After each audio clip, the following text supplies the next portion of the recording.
Hello everyone, my name is Adelajah, and I'm here on set today with Pastor Sandey Adelaja for an author review on his latest book that has just been released, Nigeria and the Leadership Question. Now, many of you know Pastor as many different things, but for the purpose of this interview, I'm going to introduce him as one of the foremost pastors in Ukraine, in Europe, and the world at large. Also, he's a renowned national transformational expert, as well as a best-selling author of the book Judgeship. Hello, Pastor. How do you do, sir? Thank you, Layo. I'm fine. I'm okay. It's nice to have you here. Layo came here especially for this interview, Yes, so I want to appreciate her. It's our own idea, and I think that the interview will be a blessing to many people. Yes, And thank you for being bold enough to propose to do this. I hope many people will appreciate it and they will thank you for it. Well, thank you so dearly, Pastor. It's an honor to be on set with you, sir. No problem. All right, sir. So recently, I had the rare privilege to read your book, Nigeria, the Leadership Question. And I must be frank with you, Pastor. When I picked up that book, I actually picked it up with a good dose of silencing, not because I don't trust in the power of the words you put down there, but because like every other Nigerian, I've lost hope in Nigeria, seeing its multitude of compound, complex problems. But interestingly, when I was just at the introduction of the book, I think around the 27th page or about, I was already beginning to get drawn in, by the hope you seem to project with the book. The positivity, the positive vibes and everything just caught me right from the 27th page. So, Pastor, I want to ask you, what inspired you to write this book and why now? It was about a year ago, I think, when I began to have some burden for Nigeria as a nation. Before then, I had lived in Europe for 30 years, Sure. and I never thought I would ever go back to Nigeria. As a matter of fact, I had made some very critical decisions that if some political force, political powers were to remain in Nigeria to rule in the country, that I would never even go there to visit anymore. Wow. And I would take all my relatives and everybody away from there, that we would never go back there again. I was going to change my passport if that happened, but thank God, it was like God was listening to me. I have more faith in the government of the day and the change that happened. And it was during the election that I started thinking that I just was surprised that I know so much. And because when I read what people say in Nigeria and the leaders, the political elite, and just ordinary people who write about the country, when I read what they say and when I listen to their opinions, I know that I know better. I know what it takes to be able to, fix a lot of these things we are talking about. And I see that, a lot of the things I know are not being totally expressed the way I could have done. So I began, that was why, in fact, I even wanted my friends to do what I ended up doing. I called a few friends and told them, you write articles, do something about Nigeria, because you are based there, you live in their country.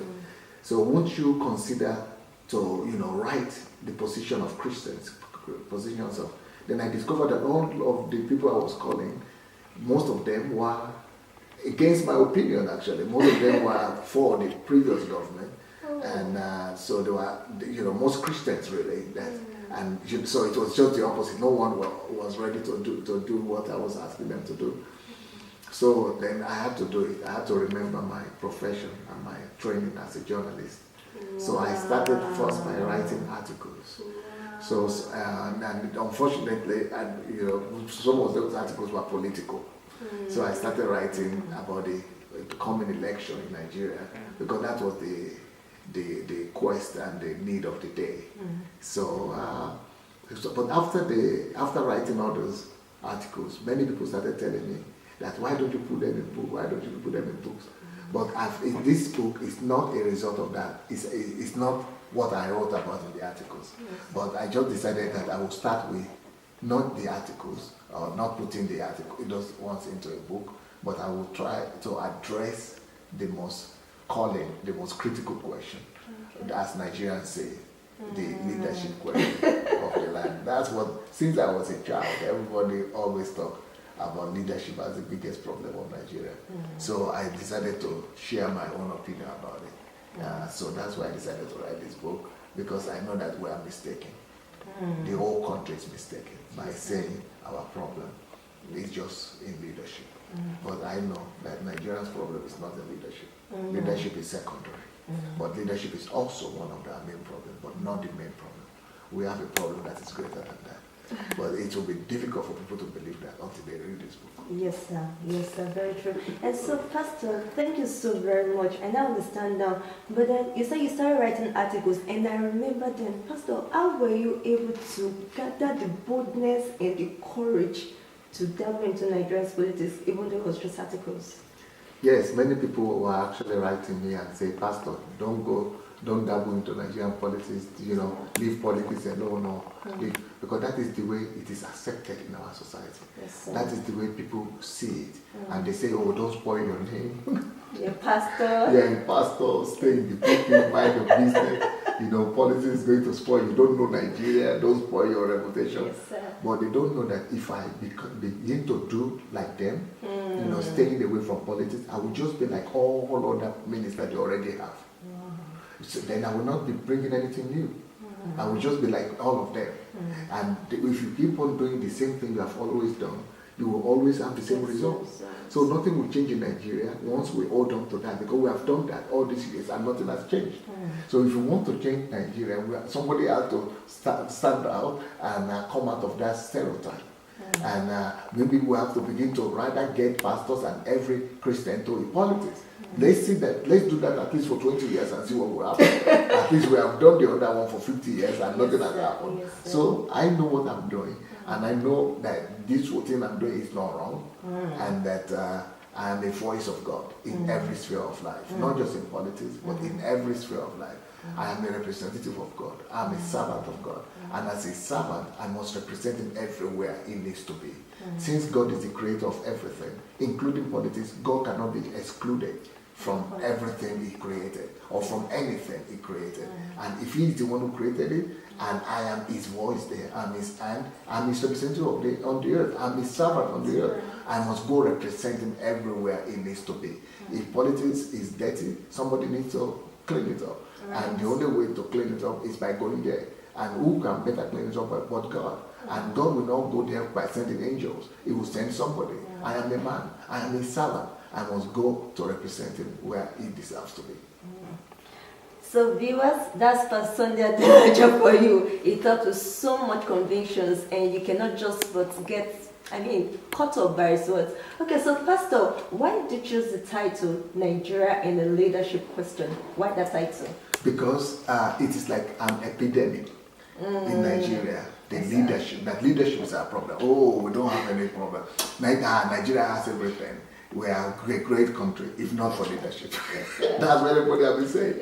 But it's not true. So I'm using this book to prove to them that leadership is not our problem. And you did prove it, sir. Totally, honestly, you did. Because it's just one of our problems, but it's not the main problem. So in this book, I'm proving to them that it's not true also that we have not been having good leaders.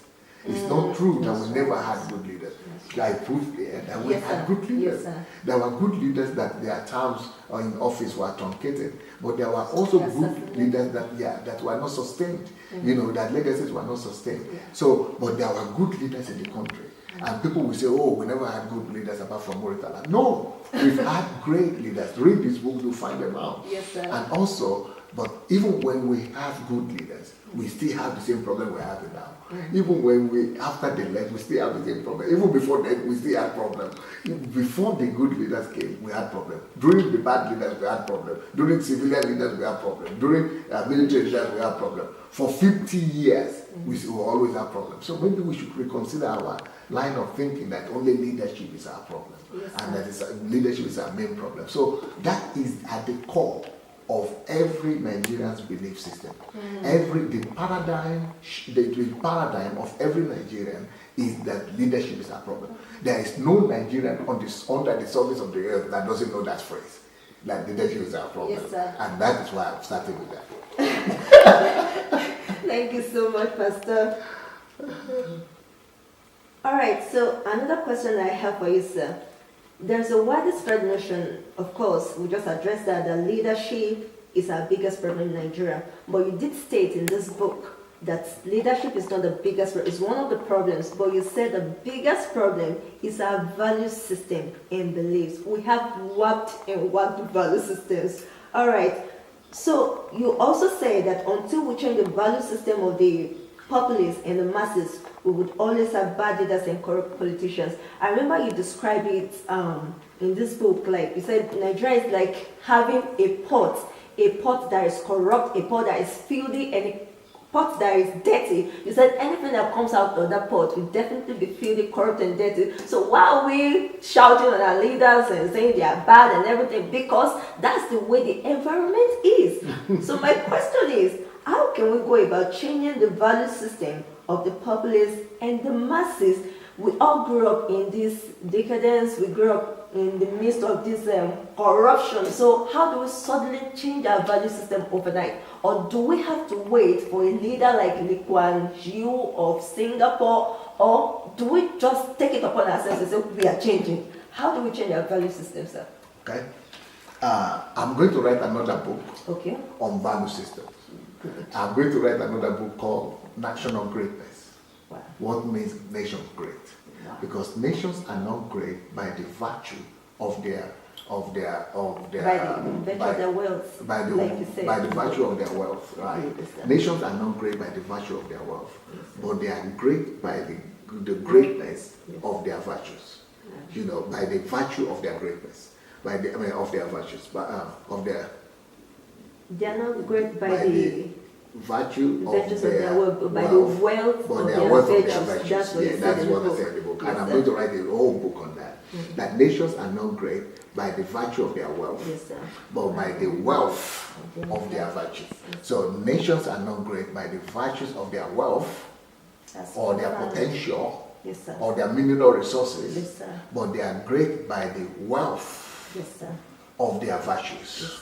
Okay, so how do we change the virtues of our country, the value system of our country? So I didn't write that here in this book. But I'm going to write that. I just made the point here in this book for people to know that is where we should be concentrating on. Value system and how to change it and how to change the value system and the values. But how do we change it? I'm going to give you the gist. I've just a little bit mentioned here, but I'm going to give you the main gist that will be in my next book. And the gist is that value systems are developed from 4 basic institutions. The very root of value system is the value system that we have. Your value system or my value system come from 4 basic places. One, they come from the family.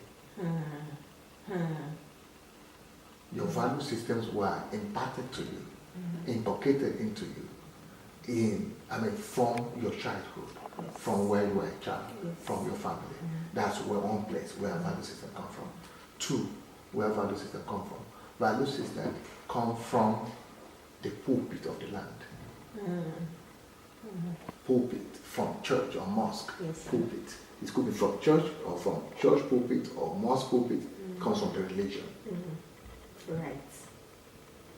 Number 3, where value system come from. Value system comes from the educational system of any country. What are the things that we are taught in schools, primary school, kindergarten, university, colleges? They form who we are. Campuses form a lot of people. So, educational system. If there are no value systems there, deflated in citizens and populations, what you have. Number 4, value systems are formed by the media of the land.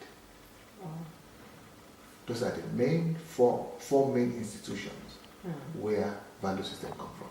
Now, if any country will make the mistake of letting those 4 institutions just do anything they want, They become They a live product. a chaotic society. In the family, they tell you this. The school tells you this. The church tells you this. The media tells you another thing. That is just the whole mess we have in Nigeria right now. And the role of the government is to monitor Wow. and to give direction to the value system that must be taught through educational system, through churches, through families, and through media. But of course, you cannot directly, tell every family what they're supposed to teach or what their value system is. But the church, the government has the authority to use the educational system to form exactly what value system they want for their people. Just like China does, or just like America uses media, Hollywood, to form their own culture and their own value system, and the whole world is imbibing American value system because they have commission, they have people who are intentionally bringing principles and certain American values and virtues in those film industry. And the same thing with everything they do. So every country that is supposed to be great must monitor what they feed the people with through their media, what they feed the people with through their educational system, what they feed the people with through their pulpits, and what they feed the people with in their homes, morally speaking, and in terms of virtues. That is how we are going to. Then another. Okay, you go ahead. Yeah, that's enough. So, Pastor, we can actually change our value systems in Nigeria now. Now we can do it easy. We can. Easy. But nobody just knows how to do it. They don't even know where to start.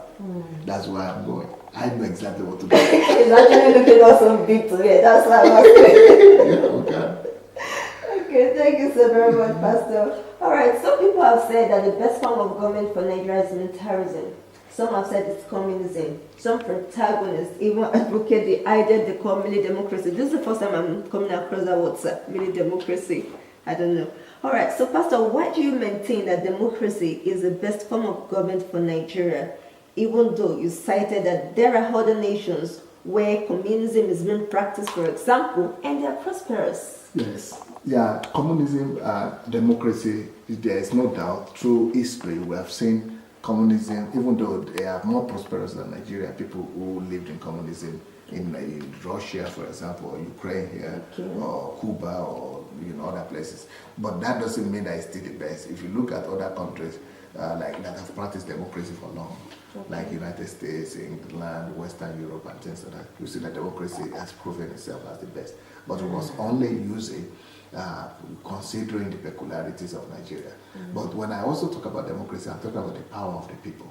Yes. And even what I said now about what I had said earlier about value systems, Yes. even if the value system, the government is not ready to champion the cause, that is the advantage in democracy. The people themselves, through different enterprises, non-governmental organizations, pressure groups, could actually champion the cause of imposing and establishing the right value system in all those four institutions that I spoke about. So people, if they would know and be aware of their rights and their authority and their responsibilities, then they could actually go and put the right value system in their own country. Like, for example, I'm going back to Nigeria. I'm not going to go into politics. I hope I'm not going to go into politics. I don't plan to. But I will use the people power to force the government to behave, and also to force the right value system upon our country. Thank you so very much. One of the things you said in the book that really stood out to me was when you said you're going to Nigeria and you're planning to do something for every single state in Nigeria. And you said it's your hope that when you raise up their hands, they will go into the other African nations to lift their heads up. So, my goodness, what a vision. Yes, I'm going to touch every state in Nigeria. I'm not just going to touch every state in Nigeria. I'm going to touch every local government in Nigeria. Wow. Everybody in Nigeria will feel it when I arrive in Nigeria. You wait. In the next 5 years after I arrive, 10 years, every local government will be rejoicing that this person came back home. Pastor, we have no doubt. I have no doubt. You have no doubt because you are in Ukraine. You have seen my work. But people who are in Nigeria, I'm sure, or people who are in Europe, I'm sure people are just laughing. Well, they don't know what is about to hit them. They don't know what's about to hit their country. Pastor, anybody that gets a hold of this book, they might not have had any contact with you all along, but getting a hold of this book, they won't believe you too, sir. Okay. Honestly, yes. It pulsates with the same energy you're talking with. Yes, Pastor. Yes. Is this my first book you are reading? Sir? Is this my first book you read? No, but Pastor, Nigeria is a different case on its own. Nigeria is a different case on its own, sir. Okay. I have so many. One of my favorites is Pastor Without Tears. It's a serious matter, Pastor. That book. Yeah. So, sir, you quoted President Obama saying that Africa doesn't need strong leaders, but strong institutions. So, how can we build strong institutions in Nigeria now, or how can we empower the ones we already have, ICPC, EFCC, because we know what they are doing today? There could be an algorithm or a formula for that. Okay. We need to find technocrats, people who are good in what they do, people who are the best in the particular sphere and the particular area. We need to bring them from all over the world. Yes, sir. And then we need to give them the free hand to set up a system in their parastatals or in their ministries or their agencies and give them the agenda that their assignment is to build an institution comparable to anywhere in the world, and that they must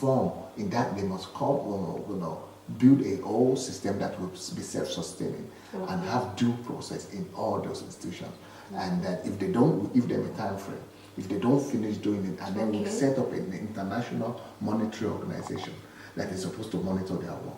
Every year we'll see what they've done. Are they up to the world standard and to the international standard or not? Then that is how we put them, and then we'll remove them or put them there until they build and structure that and put people in place and everything. Pastor, you've done your homework well, sir. Well done, sir.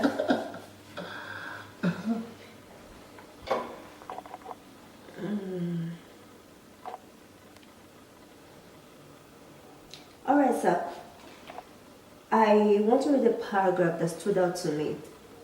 He said, it's time the Nigerian people realize that the real power, the power to make or mar any government, the power to build or pull down any government is theirs. It's in their hands. The masses must demand transparency and equity from the political class. The truth is that those in political offices are employees employed by the Nigerian people to do the job of moving the nation forward. I'm sure I can say many Nigerians have not thought about it like this. You said the truth is that those in political offices are employees employed by the Nigerian people to do the job of moving the nation forward. We never knew.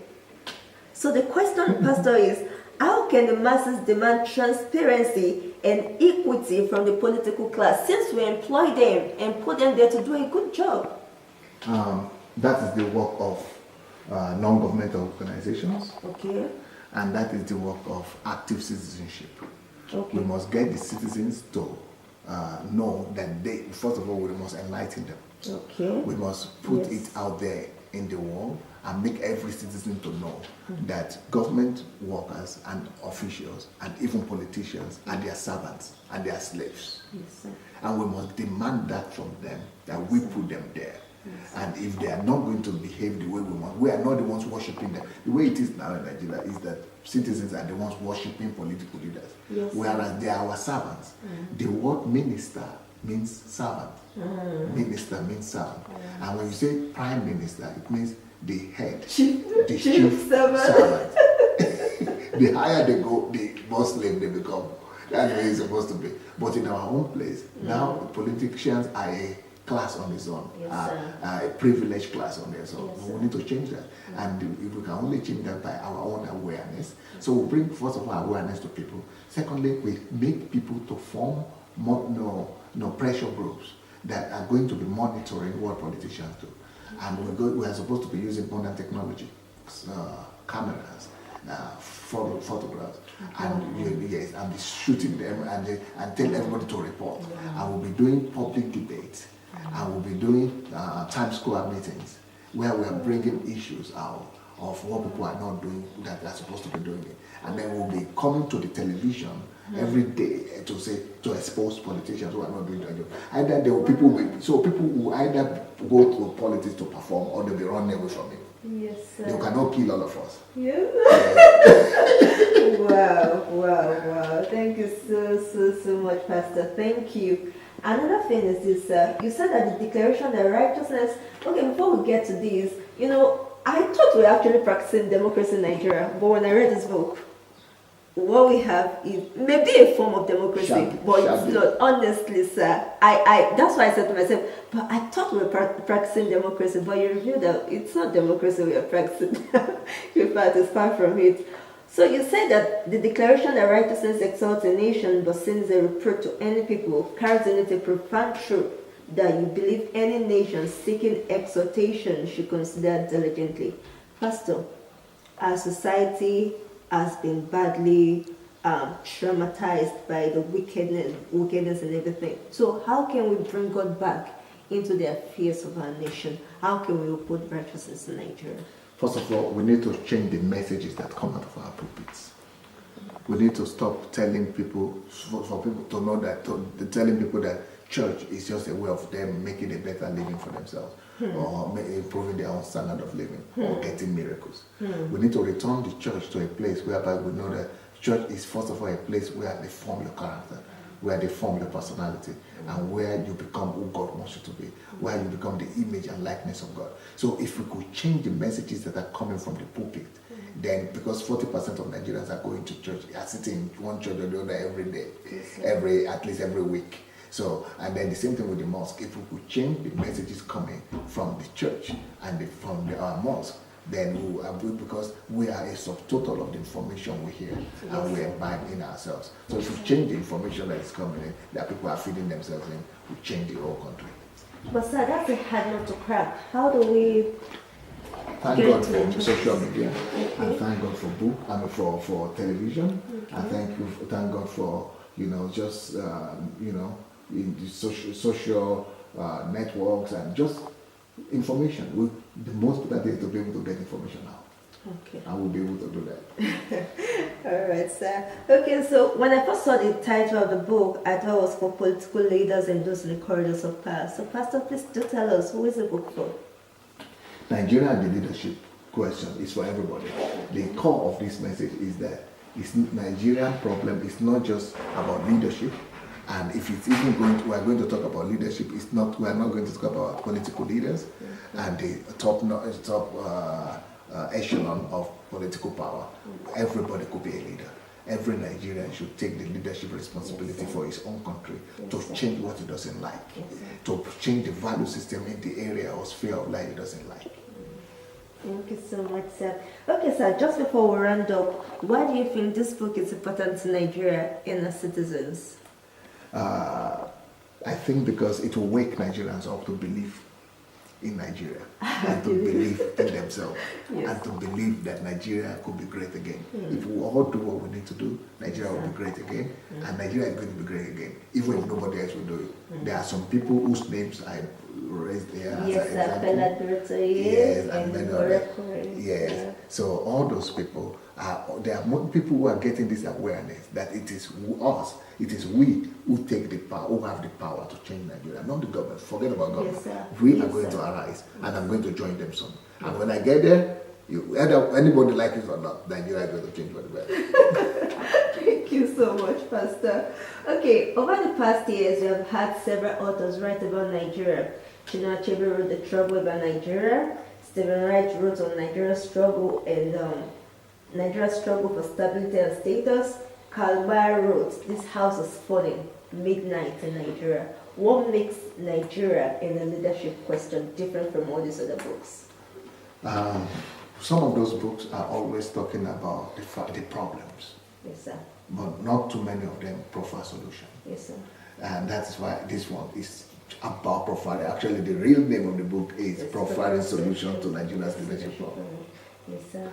It's about solution, not about problem. Yes, sir. And it doesn't just profess solutions to me. It gives the guidelines, the route, the exact route. It's hands down. It's practical. What you wrote there. Thank you, Pastor. So where can people get the book, especially for those in Nigeria? Yes, this book right now is being released first of all worldwide. Okay. For those people who have access to Amazon.com, Okay. so they can get it.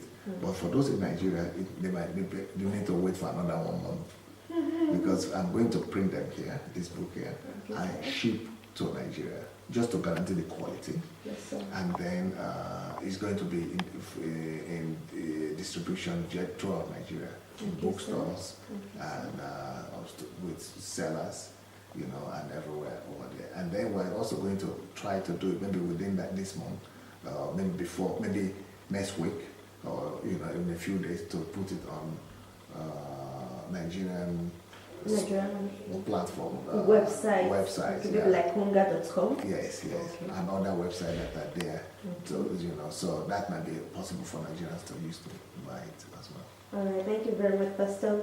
And also, Pastor, for those who read this book and want to take it further, maybe they want to learn more from you, or they want to join your transformation plan for Nigeria, how can they connect with you? Yes, I have a team that I'm putting together now that's called Nigeria Transformation. Okay. And so they could write to Nigeria at SandeiAdelajaFoundation.com. Okay. Nigeria at SandeiAdelajaFoundation.com. Okay. All right, thank you, Pastor. So, Pastor, do you have any final concluding words for Nigerians? Yes. The viewers? Yes, definitely. It doesn't matter what people are saying about Nigeria now, and it doesn't matter how bad it gets. I believe in God, and I've witnessed a transformation of a nation. The nation I'm living in, Ukraine. Yes, I've seen my role in it. I have a role as well to play in the transformation of Nigeria. People are thinking, those people are thinking that I'm coming to Nigeria to start a church and to just begin to do the same thing that churches are doing and pastors are doing. They are mistaken. Yes, This is a new wine. You're coming with a new wine skin. So this is going to be totally different. I'm not about church. I'm about the kingdom of God. The kingdom is greater than the church. So I'm bringing and to introduce to Nigeria the gospel of the kingdom. And when I come, I guarantee, and you might remind me, and I'm saying this into camera, in the next 10 years, nobody will recognize Nigeria. Not just because of the government, but because of what I, with God, will do. And somebody will say, but what about others that are there? This is too much, this is too pompous. No, it's just because I know what I know. I know what God has spoken to me. I know what I know, the strategies I know that I've put in place. And I know the result I've already created in other circumstances. And I know the result I'm going to be able to create in Nigeria. If by the grace of God I'm going to be alive and healthy, we're not going to die, but I'm going to be on my feet and healthy, Nigeria is going to be a destination and a pride to every black person, not just to every Nigerian. So if you're a Nigerian or you're of a Nigerian descent, I would say don't be in a hurry to throw away your passport because you are going to need it. You are going to be inviting a lot of people back home. You are going to be proud of your country. Very, very soon, everybody, every country will be talking about Nigeria. And because I know exactly, not just how to know that I believe in it, I know how to do it. I don't just believe in God. I've been taught how to do it. I've spent 30 years here to just learn how to do it. And I've learned how to do it, and I'm going back home to implement it. Wow. That's why I believe in this book. That's why I wrote this book. And that's why I didn't just write it. I'm going to work it out.